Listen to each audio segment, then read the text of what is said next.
Imagine your country's entire future depending on a single river, and another nation upstream building a dam that could control your fate. That's the reality for Egypt and Ethiopia, locked in a modern-day showdown over the Nile River. For Egypt, the Nile is life itself. Water, food, history, identity. For Ethiopia, it's the key to a brighter future, electricity, development, and national pride. Two nations, over 200 million people, and a river that means everything. This isn't just a water dispute.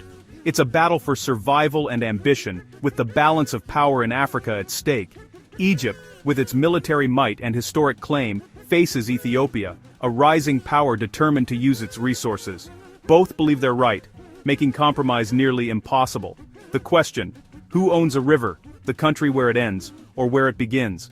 The Grand Ethiopian Renaissance Dam, or GERD, is at the heart of this crisis, threatening to turn a regional rivalry into a global flashpoint. So buckle up, this is one of the world's most important, high-stakes stories. In Egypt, water is life isn't a slogan, it's a fact. Over 97% of Egypt's fresh water comes from the Nile. The entire nation, 110 million people, relies on a single river that starts in another country. Without the Nile, Egypt's cities, farms, and even its history would vanish. The Aswan High Dam controls the floods, but the dependency remains. Nearly all Egyptians live along the river's narrow green strip in the desert. If the Nile's flow drops, Egypt faces agricultural collapse, water shortages, and national crisis. Egypt's claim to the Nile is rooted in colonial-era treaties, giving it most of the water, treaties Ethiopia never signed. For decades, Egypt has drawn a red line: don't touch the Nile. Now, that line is being tested by Ethiopia's dam. Egypt is confronting a future it has always feared, one where its lifeline is no longer guaranteed. Travel upstream to Ethiopia, where the Blue Nile begins. Here, the river isn't a distant gift, it's a resource long out of reach. While Egypt thrived, Ethiopia, where 85% of the Nile's water originates, remained poor, with most people lacking electricity. Enter the Grand Ethiopian Renaissance Dam, or GERD.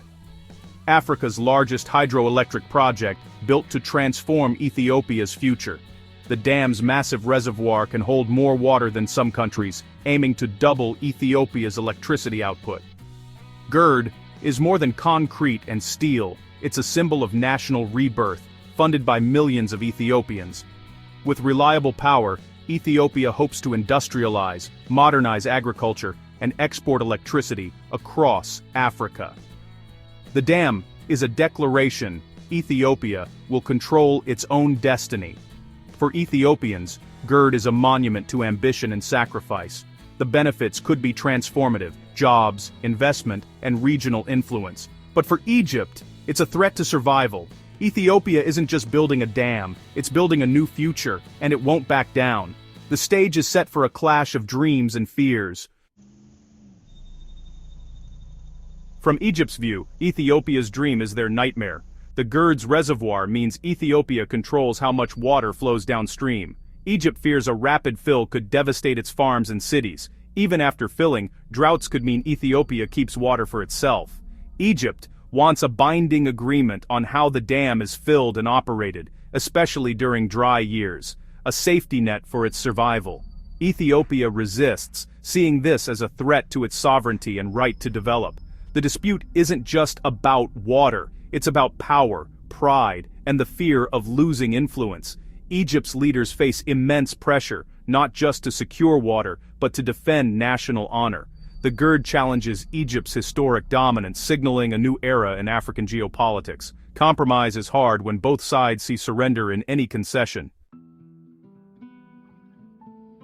For over a decade, Egypt, Ethiopia, and Sudan have been locked in endless negotiations. International mediators, from the African Union to the US, have tried to broker peace, but the core issues remain. Ethiopia wants flexible guidelines. Egypt demands a binding treaty with guarantees, especially for droughts. It's the difference between a handshake and a signed contract. Mediation efforts have stalled, with each side accusing the other of bad faith. Meanwhile, Ethiopia has filled the dam in phases, infuriating Egypt and deepening mistrust. Sudan, caught in the middle, shifts its stance based on its own interests. The dam is nearly complete, but the trust deficit is wider than ever.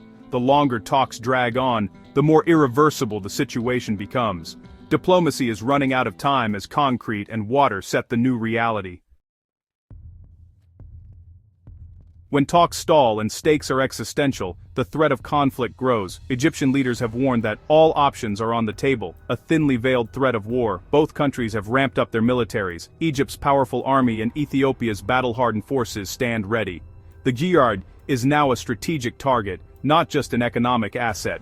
War would be catastrophic, devastating lives, economies, and regional stability. Sudan, sandwiched between the rivals, is torn between fear and opportunity. The dispute spills into regional alliances and proxy conflicts, turning the Horn of Africa into a geopolitical chessboard. The world watches nervously, knowing a single misstep could ignite disaster. The path from words to war is frighteningly short. The stakes, not just water, but the future of an entire region. Why should the world care? Because the Nile crisis could shake the globe. Egypt controls the Suez Canal. 12% of global trade passes through it. Instability here could disrupt supply chains worldwide. The US, China, and the EU all have major interests in the region and want stability. A war could create a power vacuum, fueling extremism and refugee crises. Water scarcity is a global issue. Over 260 rivers cross borders, many intense regions. If Egypt and Ethiopia go to war over water, it sets a dangerous precedent for the world. A peaceful solution could become a model for sharing scarce resources. The world isn't just watching, it's invested in the outcome. The fate of the Nile is a test for global diplomacy and security. The Nile's future could flow in many directions. Continued tension means more failed talks, arms races, and the risk of war, a lose-lose scenario. But there's another path: cooperation. A binding deal could balance Ethiopia's development with Egypt's water security, turning the river from a flashpoint into a bridge. Both nations could benefit, Ethiopia selling power, Egypt sharing expertise, both adapting to climate change. This isn't fantasy. Other rivers have been shared successfully. It requires a shift from rivalry to partnership, seeing the Nile as a shared resource. Both sides have valid claims, but the real question is, what's the right way forward? The choices made now will echo across Africa and the world. Will the Nile unite or divide? The answer is in their hands.